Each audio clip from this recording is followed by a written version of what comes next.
Something is stirring in the world of royal gossip, and this time it's not about dresses, tiaras, or petty palace feuds. No, this storm is darker, heavier, and far more explosive. Meghan Markle has found herself in the deadliest kind of spotlight, one where whispers turn into headlines and headlines turn into suspicions she can't seem to escape. And who lit the match this time? None other than Megyn Kelly, who cracked open a Pandora's box Meghan must have prayed would stay buried forever. It all began with what looked like an innocent, even nostalgic video. Meghan sharing a clip of herself as a child play acting as a queen. Sweet, right? The type of thing that should melt hearts. But instead of softening her image, it lit up a firestorm of analysis. People didn't just watch the clip, they dissected it frame by frame, searching for something, anything out of place. And oh, did they find it? The whispers reignited around Meghan's age. Yes, you heard that right, her actual age. For years, Meghan has insisted she was born in 1981, placing her comfortably in her early to mid-40s today. But the timelines, the documents, the photos, none of them neatly align with that claim.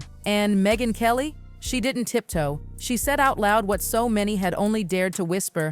Is Meghan Markle older than she claims? And that question is devastating, because shaving a few years off in Hollywood, that's practically tradition. But Meghan isn't just an actress anymore. She's a duchess, a global figure, someone who married into the most scrutinized family on earth. If her carefully polished biography contains something as fundamental as a lie about her birth year, what else might have been rewritten? It all boiled over when a photo resurfaced, a seemingly innocent group picture from Northwestern University's Salsa Club. At first glance, just a bunch of students hanging out, but here's where it gets messy. The majority of those smiling faces were born in the early 70s, meaning they're now in their early 50s. Meghan, according to her official birth year, should have been nearly a decade younger. But in that photo, she fit in seamlessly. The vibe, the energy, the appearance, it was as though she belonged squarely in their age bracket. And once you see it, you cannot unsee it. But that's just the beginning. Stack that Salsa Club shot on top of edited alumni lists, fuzzy yearbook entries, and classmates who recall seeing Meghan at events that don't match her supposed timeline. Suddenly, the cracks in her narrative start to look like fractures. Kelly pounced on this, bringing the whispers into the open. And let's not forget Archie's birth certificate. At first, Meghan's full name, Rachel Meghan Markle, was listed. Perfectly ordinary, but then edited. Her name stripped away, replaced only with the lofty title, Her Royal Highness, the Duchess of Sussex. For a legal document as official as a birth certificate, that's not just unusual, it's chilling. If something that official can be altered behind the scenes, then what else has been tweaked? Patterns emerge. A meticulously curated image, a carefully built narrative that doesn't leave space for inconvenient facts. Meghan's story has always been that of reinvention. The underdog actress who charmed a prince, faced racism and rejection, then rose as a humanitarian icon. A fairy tale. But what if that fairy tale wasn't just polished? What if it was rewritten? Because now people are digging deeper than ever. Alumni rosters are being cross-checked. Old classmates are popping up online with vague but unsettling recollections. One remembers Meghan at a campus event in the late 90s that doesn't match her supposed timeline. Another swears she was working corporate jobs while she should have still been in school. None of these memories alone prove anything, but together, they sketch a backdrop that feels off, a background that refuses to line up neatly with Meghan's polished narrative, and Meghan's own responses don't help. Ask her a direct question about basic details and she dodges. She clouds the answer with vague remarks, or she leans into emotion so heavily that you forget the original question was never really answered. Think back to that Oprah interview.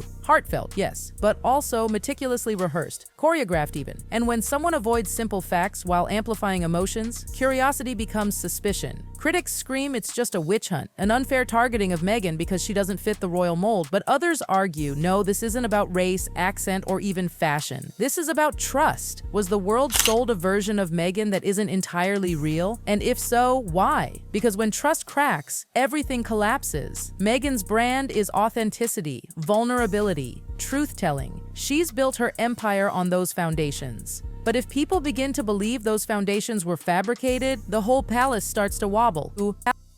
And here's where the real sting lands. Meghan hasn't just lived in the spotlight. She's weaponized it. She's sued tabloids. She's produced documentaries framing herself as the silenced victim. She's fought back hard, demanding the narrative belong to her. But when the public starts to feel played, when they feel they've been manipulated by the very person claiming to be their voice, the backlash isn't just criticism, it's rage, it's personal. Let's dive deeper, because the details just keep piling up and each one feels more suspicious than the last. Take Megyn's early resume, for instance. Back in her struggling actress days, her CV floated online, listing odd credits and overlapping jobs. Some of those roles didn't even make sense geographically. A few dates clashed with others. Some shows she supposedly worked on didn't align with the actual filming schedules. Back then, no one cared. She was just another actress hustling to make it. But once she became a duchess, every single line of that resume turned into a potential red flag. And when people looked closer, the inconsistencies lit up like neon signs. This is the danger of retroactive storytelling. Once you're in the public eye, and Megyn isn't just in it, she's swimming in it, the past doesn't stay hidden. Every fuzzy date becomes a headline. Every missing detail becomes a conspiracy. Every document edit becomes proof of a cover-up. And Megyn's silence on these specific age rumors? Deafening. She hasn't confirmed, she hasn't denied. She just ignores it, as though pretending it doesn't exist will make the whispers disappear. But this time, it feels different, because the world isn't just asking, what is Megyn hiding? They're starting to wonder why, and that why could be lethal. It's almost eerie how Megyn always seems one step ahead, almost anticipating the questions before they're asked. The perfectly timed interviews, the carefully curated social posts, the legal threats that silence media outlets. It all feels less like real life and more like a stage production, a rehearsed script where Megyn is both actress and director. And when life looks too staged, too scripted, people begin to ask the ugliest question: was any of this real? Let's go back to her schooling. Officially, Megyn attended Northwestern University in the late 90s into the early 2000s. Neat and tidy, but archived newsletters and club rosters suggest she was mingling with students older than her, people who had already graduated before she was even supposed to be enrolled. That's not just a coincidence, it's a giant red flag. And once you notice, you can't shake the thought: has Megyn's entire timeline been stitched together, patched up to present the version of herself she wanted the world to believe? Even her acting career carries these foggy corners. Casting calls she claimed to have attended weren't even active in those years. Productions she said she worked on were in locations she was never connected to. Sure, maybe one or two could be clerical errors,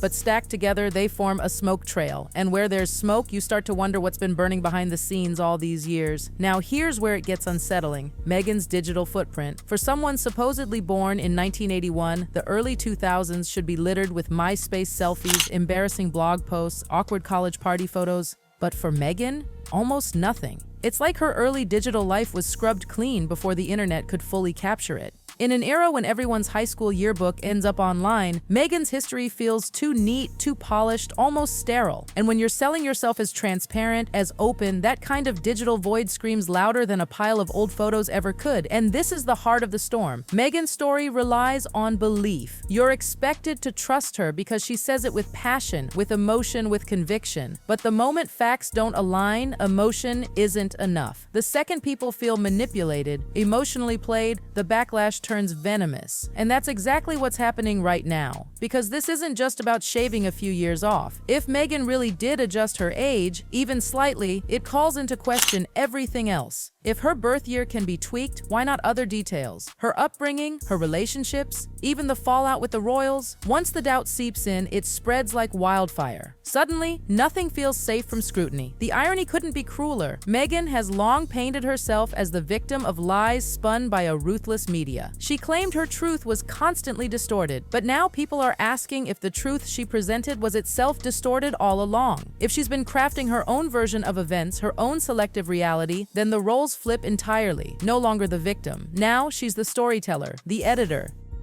the one deciding what version of herself the world gets to see. And that's where the betrayal cuts deepest. Because Megyn didn't just ask for sympathy, she demanded loyalty. She built an empire of empathy, urging people to believe in her vulnerability, her authenticity. But if the foundation turns out to be fabricated, fans don't just walk away. They feel deceived. They feel conned. And here's the kicker. When the public feels they've been played, they don't forgive. They don't just forget. They come back twice as harsh, twice as relentless. Every interview gets replayed, every line reanalyzed, every photo dissected, and suddenly Megyn's carefully curated brand, the humanitarian duchess, the brave truth teller, starts to crumble.